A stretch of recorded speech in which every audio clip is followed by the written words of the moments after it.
Welcome to another episode of the Optimistic Met Fan Podcast. I'm your host, Frank Osberger, and on today's show, we're going to be talking about Pete Alonso and the home run record, and also the debut of Nolan Mclean. He's been pretty impressive, so I wanted to touch base on that. But first, just want to thank everybody for liking and subscribing and for following me on this nice journey that we've been on in the 2025 season.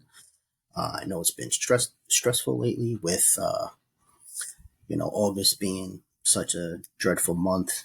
The Mets haven't been playing well. And, I've been gone for a little bit, had some personal stuff going on, but now I'm back. And so are the Mets, playing really good baseball the last week or so. So let's get into everything. So Pete Alonso earlier this month became the all-time leader in home runs. Now, I know that's not a huge deal to some people because it's, it's only a solo record. But, this is something that I think a lot of Met fans have been waiting for, especially since Darryl Strawberry had the record for nearly 30 years. And this is something really cool that a lot of Met fans, especially Met fans my age, have been waiting for quite some time. It's pretty cool that, team records get broken. So congratulations to the Polar Bear. You deserve it. Been following you since you came up in 2019, and just really cool to see something like that happen. Was not there live, but I know a couple of my friends were. They said that the atmosphere was pretty awesome. So, really cool night at Citi Field. I want to dissect Pete Alonso for a second because I know he's gotten a lot of grief, especially the last season, having such a down season, even though he did have 34 home runs. But he has been second in home runs since 2019. And, he's also been the leader in RBIs. And, that's been pretty awesome to see Pete just develop into the type of player that I think every Met fan wants to see. But let's get into it. So fan reaction, as I've been saying,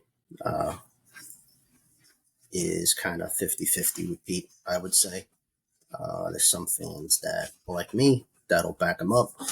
And then there's some other fans that have been kind of wishy-washy with keeping him on the team. I think that he's a homegrown guy and he should stay. And that's why I think, this home run record kind of meant something, because it's kind of like one of those notches on his belt.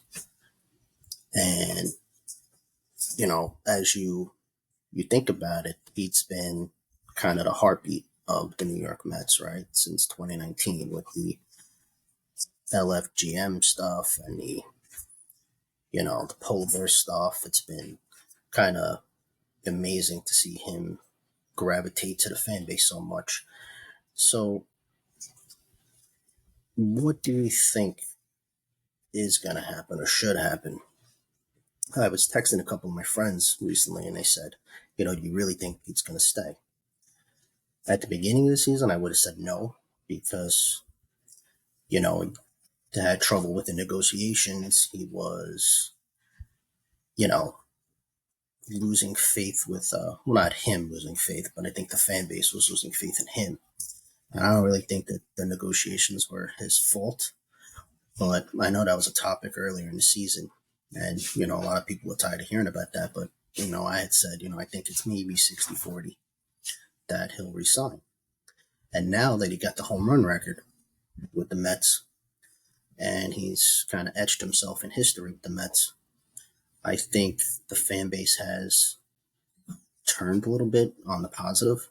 And I would say now, being that I go to games and you see his applause every single time he comes up, you see a lot of Pete Alonso jerseys in the stadium.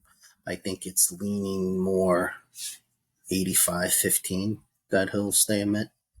I know that's, probably me being a little bit biased, but, the fan base has turned in a good way for Pete Alonso, especially with the year that he's having. Right now, he has 29 home runs, 105 RBIs, got his batting average up over 260. That's the Pete from his rookie season. So, you know, I just think he's going to stay. As far as the rest of the fan base, I mean, where else would we go for a first baseman, right? I mean, looking at free agency next year, it's not a lot of first basemen that could do what he could do. So, with that being said, where would they go? I kind of did a little bit of research, not really research, but I looked at the options that we might have. One would be in house, and do you move? I know they flirted with this in the spring training, but do we really want Mark Vientos to move to first base? He's had a down season. I love that Mark Vientos lately has been playing good, but you look at his overall numbers this year: 13 home runs. Pete has him by 16, so the production's definitely going to go down at first base if we do that. I'm not saying that Mark Vientos can't give you the numbers that he did in 2024, maybe next year if he was the first baseman. I really can't see that being a viable option, or at least a comfortable one that Met fans would be comfortable with.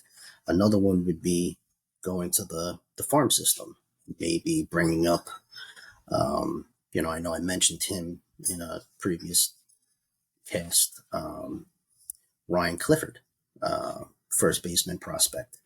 Do we really want to bring up somebody new and hope that he works out, or do you want to go with a guy that you're going to get?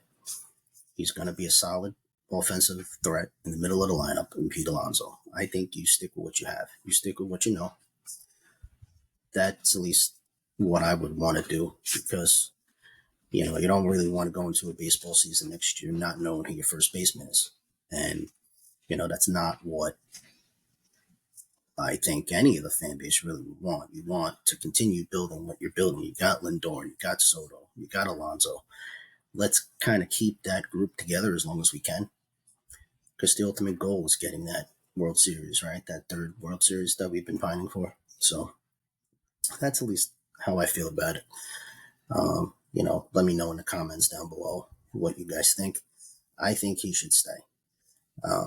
Going further with Pete, I can't really see him not being a Met, if that makes any sense. I think that I kind of get a feeling with him like I did with David Wright, right? He was a homegrown guy, was in the farm system. We grew up watching him.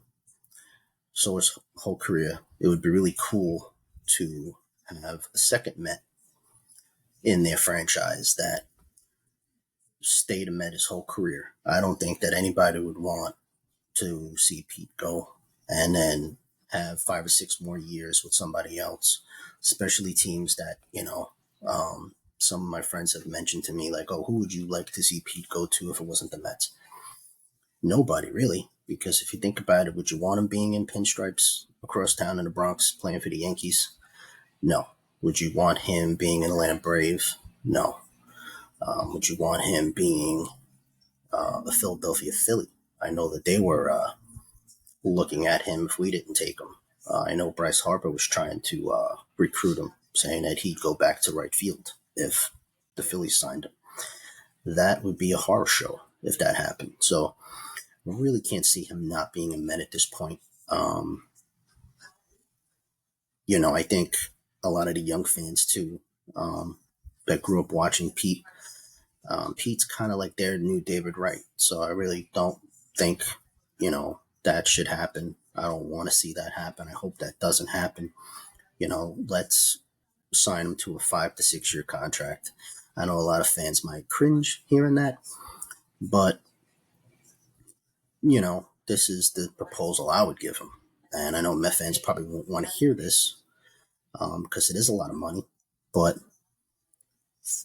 5 years, $150 million.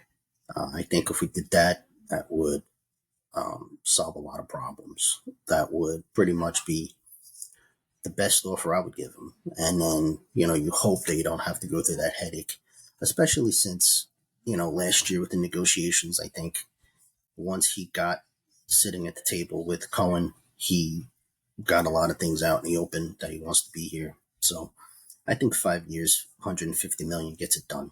So, if Uncle Steve is listening, please make that happen because I think that would make the fan base really, really happy. Um, I think he, speaking of legacy, and this will be the last thing that I talk about Pete Alonso, his legacy as a Met. I think now that he got the home run record out of the way, the all-time home runs, his legacy could be, one of the great offensive Met players, right? Think about the home runs. Think about maybe he can chase David Wright's RBI record, maybe the hits record. He's over 700 hits in his career, so he's halfway there. Actually, no, actually more than halfway there. David Wright had 1,700 hits, so does have a long way to go to get the hits. But I think being one of the all-time offensive greats in Met history would be really cool to see Pete Alonso do that, or at least get the opportunity to do that. And you know what? I'm going to go a little bit further with that. I think that his legacy might be that he gets his number retired at Citi Field. Let's face it, he's been one of the best power hitters in Met history. And I think that would be really cool if that's where his legacy ended. Obviously, I would hope that a championship or two is in there, like everybody else. But, that's my thoughts on Pete Alonso. So again, congratulations to him on being the all-time home run leader. And the next topic before I go that I wanted to touch base on was the debut and the last couple of starts that we've seen from Nolan Mclean. This is a pitching prospect that the Mets just called up recently, and he's been nothing but phenomenal. Reminds me of when they brought up Jacob deGrom and Matt Harvey and Syndergaard and all those great guys. Zach Wheeler. This is the next group of great pitchers that could grace Citi Field for a very, very long time. His first start, I'm going to go through the numbers with you real quick. 5 1/3 innings, 2 hits, 8 strikeouts, no runs. He did give up 4 walks to the Mariners, which was unfortunate because I think that kind of ended his day a little bit early. I think he would have went deeper into the game if it wasn't for the walks. But he got a win. Very impressive. The curveball has great movement. The spin rate is incredible. His slider looks like he's throwing a wiffle ball up there. So that was really, really cool to see. And the crowd was electric when he was on the mound and when he came out for his debut. So very exciting. His second start, though, was even more impressive, and that was against Atlanta. And what made it impressive wasn't that it was just against the Braves, but it was in Atlanta, a place that the Mets really don't do well. But he was incredible. I mean, 7 innings pitched, which is rare in today's game. Had 4 hits. The most impressive stat to me was the no walks. Didn't give up a walk. Had 7 strikeouts. Did give up 2 runs. But again, got another win. And then recently, just last night, as I'm recording this on Thursday morning, he went an incredible 8 innings yesterday with 4 hits, no walks again, and 6 strikeouts, no runs against the Philadelphia Phillies. We were able to sweep them. And he, in the bright lights, Citi Field late in the season, he's been nothing but phenomenal, this guy. Fun stat, if anybody didn't know this, they mentioned this on not only the post game, but the WFAN last night on the late night show. So apparently this is the first time in the history of the New York Mets that a rookie has come up and won his first 3 starts. So I thought that was pretty crazy. Also, he was the second pitcher in Met history, besides Tom Seaver, to pitch over 15 innings and get 15 strikeouts. So that's pretty great company to be in. And he got the lowest ERA in 3 starts, starting his Met career. That's also a record for the Mets. That's 0.89. So that's pretty impressive, pretty amazing. And his whip, which I thought was even more impressive, walks, and that's walks, hits, innings pitched, was 0.69. So talking about pretty elite stuff, pretty ace-like stuff from Nolan Mclean. I think that's very exciting. Uh, Unfortunately, I haven't been able to see him live yet, but I can't wait. Cowboy Otani, as they called him in college. um, he was a two-way player, but obviously he picked the right choice sticking to pitching because, he's nothing but amazing, this guy. Definitely here to stay. I don't think he'll be being brought down anytime soon. He grabbed the rotation spot, so that's the type of guy that he is. He just has that certain it factor that you look at when you look at a young player. It's not like, oh, I hope he does well. When he goes on the mound, he's going to do well. He just has that poise, that ice in his veins that everybody loves. Will he get a playoff spot? That was a good question that a friend asked me. I said, I think he's the number 2 starter in the playoffs right now. I think it's David Peterson and then him. I don't think there's no doubt in my mind that he's going to get a playoff start. Now, if everybody else starts pitching well, will they do something else and maybe have him go out of the bullpen? Maybe. I don't know. But right now, I would say he definitely is in line for a playoff start, especially if everybody else keeps pitching the way they're pitching. You know, um, I wanted to just touch base with this real quick. Is he a future ace? I don't know. What I do know, though, is that he is the future. And this is kind of the stuff I was talking about in a former episode was, a lot of these prospects I was excited about. I kept hyping all of them up. Some of them did get traded at the deadline. But I'm really glad to see that he didn't. And, I'm glad the Mets didn't trade the future away. Because this guy is definitely the future of the New York Mets. And with that said, I do have some really cool content coming up in the next episode I'm going to do. That's going to be another prospects episode. So hope you guys enjoyed that. But I hope you guys enjoyed this short little episode. Just wanted to come back and give you guys some really cool stuff. So with that said, please like and subscribe if you enjoyed today's episode. And like always, let's go Mets and stay amazing. I'll see you guys next time.